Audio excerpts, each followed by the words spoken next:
राजधानी दिल्लीमध्ये प्रजासत्ताक दिनानिमित्त कडेकोट सुरक्षा व्यवस्था तैनात करण्यात आली आहे आणि कर्तव्य पथावर जे पथसंचलन होतं त्याची देखील तयारी जी आहे ती सध्या अंतिम टप्प्यामध्ये आहे। मी सध्या त्याच कर्तव्य पथावर आहे।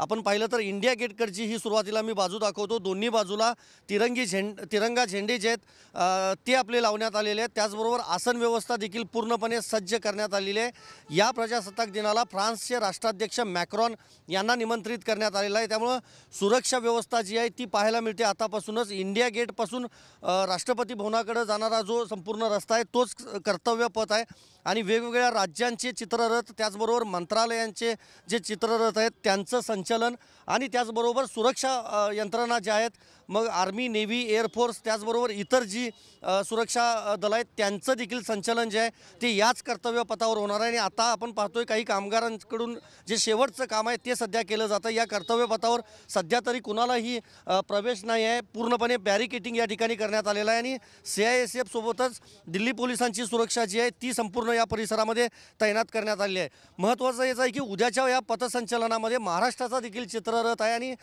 छत्रपती शिवाजी महाराजांच्या राज्याभिषेक सोहळ्याला 350 वर्ष पूर्ण झाली। त्यामुळे छत्रपती शिवाजी महाराजांचं शासन प्रशासन कसं होतं त्यांचा कायदा समानता त्यांची नेमकी कशी होती या सगळ्याचा जो आढावा आहे तो या चित्ररथामधून घेतला जाणार आहे। तशी या चित्ररथाची खरं तर थीम असणार आहे पण जी तयारी आहे ती सध्या अंतिम टप्प्यामध्ये पाहायला मिळते आणि दरवर्षीप्रमाणे उत्साह आहे जो आहे तो देखील संपूर्ण देशभरात पाहायला मिळणार आहे। राजधानी दिल्लीमध्ये देखील पाहायला मिळणार आहे। मात्र या सगळ्या प्रजासत्ताक दिनाच्या निमित्तानं कडेकोट सुरक्षा व्यवस्था जी आहे ती राजधानी दिल्लीमध्ये तैनात असल्याचं पाहायला मिळतं आहे।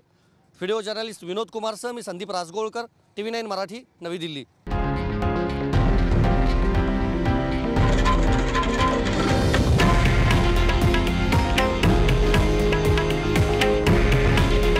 हे आहे देशातील नंबर 1 न्यूज नेटवर्क आणि आपण पाहत आहात TV9 मराठी।